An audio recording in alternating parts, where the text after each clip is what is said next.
Nintendo might be in a big trouble. So, if you do not know, over the past couple of days, Nintendo did the worst thing possible. No, it was not make Bubsy 3D 2. That would be the second worst thing possible. But it is $90 games. At least in Europe. In the US it's 80, but $80 for a game is just a lot of money. I wish Nintendo realized that most of the people who play Nintendo games are not rich people. They're middle class or even poor people. And most of the poor people will probably have to pirate games now. And that's the only option because they can't pay $80. I'm not a big fan. Honestly, I'm not a big fan of pirating games. I think it's to support the developers and people creating games as well as much as possible as well. For example, if you love Undertale, you should still at least buy the game because you love Undertale. You love the characters. You love the. I'm just using Undertale as an example, obviously, but you love you love Toby Fox and the love and care he put into the game. Why would you pirate the game? It makes no sense because you're not supporting the developers as well. But the problem is, if you're poor and you can't afford, yeah, I'm just saying, if you can't afford these games, then tough luck. That Nintendo's basically gonna tell you because Nintendo doesn't really put their games on sales. Like I think Mario Kart 8 only had like a couple of sales. I know you can just get the games used or whatever as well here, but most people don't buy physical copies anymore, unfortunately, as well. So yes, if you get physical copy, ads always win at the very end of the day because guess what? Amazon always sells Nintendo games for lower than the actual price, and of course, you can still get them even lower used as well, like way lower as well. And I do think used games can get more popular. For example, a lot of the games I bought on the GameCube from 2006 to 2010, I've got them used as well. Because GameStop would sell used copies. And it was the same thing with the DS. A lot of the games we're going to get on the DS, outside of like new games, we will get them used as well. To save money as well. And of course, that was during a very hard time, which was the 2008 to 2010 recession as well. I know some people can make excuses for this, obviously, as well. Like, oh, it's the tariffs, it's Trump's fault, or they use inflation. But I think the main reason why is because it is greed. Gaming developers, not just Nintendo, have become way more greedy over the past decades as well. Well, especially with other non-Nintendo developers. At least Nintendo isn't put as of now isn't something microtransactions in Mario Kart as well, and just doing just that standard unlockables as we know of. But if Nintendo has microtransactions in Mario Kart, the game it is really cooked because no one asked for microtransactions in Mario Kart, and they only want you to pay $80. It's worse when they want it.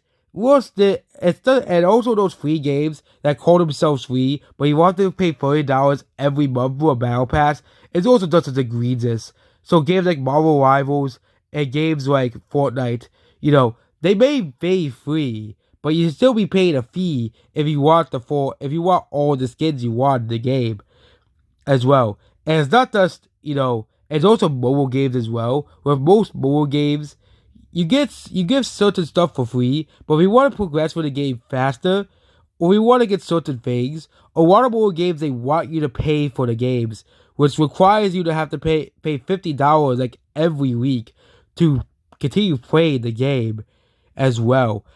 I know those are free games, but it's the greed in modern gaming that has gotten too far. And there's many much more. So, first to start with Sony charging $10 more if you want to play the games of the PS5 properly as well. Yeah.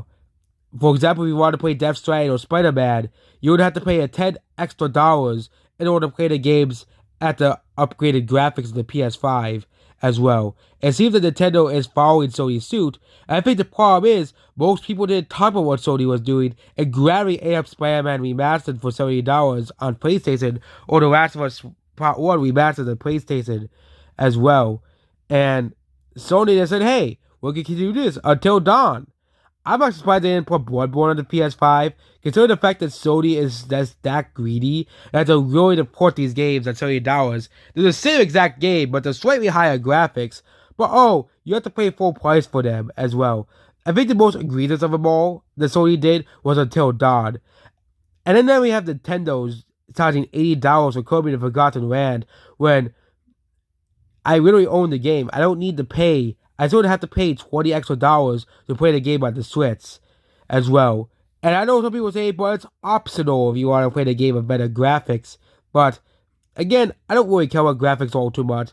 But it's egregious that they're charging $80 for Forgotten Land on the Switch too. It's very egregious they're charging $80 for Tears of the Kingdom, also you can have better graphics. Or $30 for Breath of the Wild as well. You know, it's the charging $30 for Breath of the Wild is just as egregious as Sony charging $30 for The Last of Us Part 1 as well. Consider the fact that you can really just play the PS4 version of the PS5. Nope, you can still buy it's Last of Us Part 1. It will still be at the PS4, PS5 as well. And don't be too surprised if they stop charging $30 for PS3 games as well. You know, as well. Same thing with the so-called Halo 1 remake is coming out. Don't be surprised if Microsoft charges $80 for that game. Thanks, I'll be playing the original Halo 1 on the MCC instead of the remake, which will likely have low crap anyways as well. And don't be too surprised that GTA 6 is $80 as well. Well, yeah, they really want $80 to be the new standard in video games. After all the other game used for $70, which most people are still not a big fan of. And $30 is still a huge investment as well. Yeah. I think how to fix this whole problem of game prices is huge games. If you want to make a huge, gigantic open world game like Elden Ring or Skyrim back in the day, yes, maybe $70 if they spend a lot of money on that game makes a lot of sense.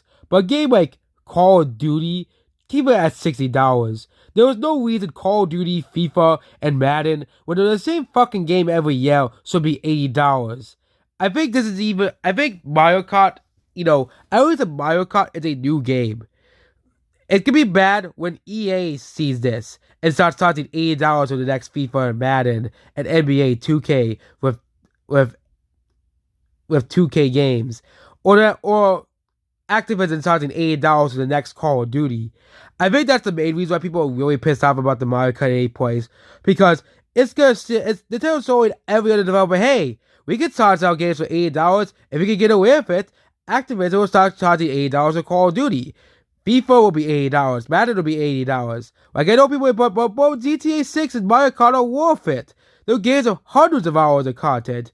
And yes, that is true, but when they start charging $80 for remasters like Sony would probably do. Because Sony would probably say, hey, we can charge $80 for Bloodborne remastered. Or other games we haven't seen on the PS5 yet. Ratchet & Clank remastered. Or Jack Trilogy remastered. Or God of War remastered. Okay? It isn't going to stop with just them charging this the same amount of money as well. You know what's the only company that isn't pulling this bullshit is Microsoft. Because they actually allow graphical upgrades for older games as well. Yeah.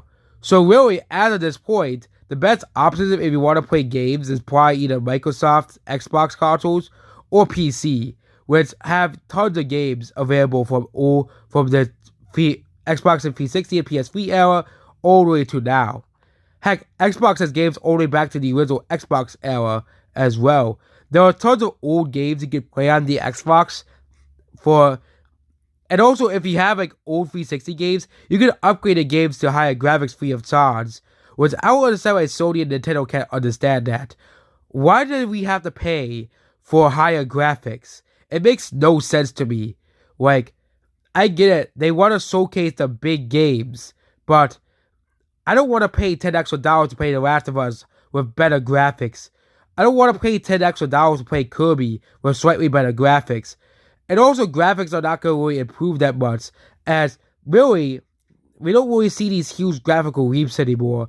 And it really shows between the Switch and Switch 2. Yes, the games look slightly better, but that's what graphics is now.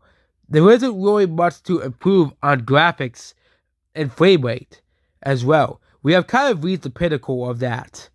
And yeah, that's what this video here. And yeah, Nintendo is truly struggling of these game prices as well. I would be surprised if there's a similar backlash if Rockstar tried to charge us $100 for GTA 6 as well. You really think if the Tales are able to get away with this, that Rockstar will be able to get away with this? I know Rockstar fanboys will probably try to defend Rockstar, but not really many people will be like, yeah, I really want to pay $100 to play GTA. We're gonna just play GTA 5 for like $40 as well. And then Nintendo and Sony and um Activision and of course Take Two wonder why people are playing old games instead of the new games. Maybe it's because games are too expensive nowadays, and just people just gonna go back to old games. Like how many people just play Minecraft constantly or Roblox and Fortnite? All those games are practically old games at this point as well. Or people going back to even before, like 360 and Xbox 360 and PSP era, which a lot of people consider Xbox 360 and PSP era to be the golden era of video games. Also, we're talking about the Wii as well. Yeah, it just seems ever since the Wii U, Xbox One, and PS4, gaming has gone downhill. There are some good games released every now and then, but a good game being released was to be the norm in the 360 and PSP era. And maybe I should have a whole video dedicated to that whole subject eventually. Why was the PS3, 360, and Wii era so great, and also DS, PSP, and why has gaming gone so downhill since then? And there's tons of topics we could talk about: the greed of the gaming industry, game prices going out of control, and that, as well. And yeah, don't be surprised if the $100 that's for the, and also with GTA 6, it'll probably be $100 for the base game. That includes DLC and microtransactions, which Rockstar will probably try to sub in into the game as well. But yeah, that's what this video here. And no, when it comes to the Wii U, I don't think Nintendo, the Switch 2 will do as poorly as the Wii U. Okay, as well. The Wii U, I think the Switch 2 will probably do similar to the Xbox One in terms of sales. The Xbox One was a console immune in mod controversy, but Microsoft, rolled back a lot of the controversial aspects of the Xbox One at the very least, and it did pretty well. Or the best case scenario, it performed very similar to the 3DS, obviously, as well. The 3DS had a very similar thing. Everything in the 3DS was super expensive at the launch, but Nintendo said, hey, our game console isn't selling too well, so let's roll back the whole problems of it. And also the reason why the Wii U failed was because normies were that stupid they couldn't differentiate between the Wii and the Wii U. Most people thought the Wii U was the expansion of the Wii as well. Also the games that Nintendo was released on the Wii U weren't that great. Like this Super Mario Bros. U isn't worth 60 Nintendo. It's the same game as the last new Super Mario Bros. I was a Mario Kart World that at least doing something new with Mario Kart. And the new Donkey Kong game does look fun. But it's just $80 to $70 for these games. Just do not it's just I'm just not buying that much money for a game. I guess I can afford those games, but do I really want to pay that much money for a video game? That's the question.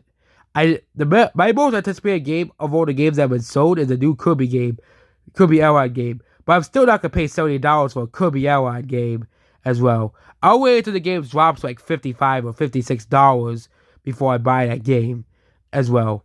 And that's what this video here. Goodbye.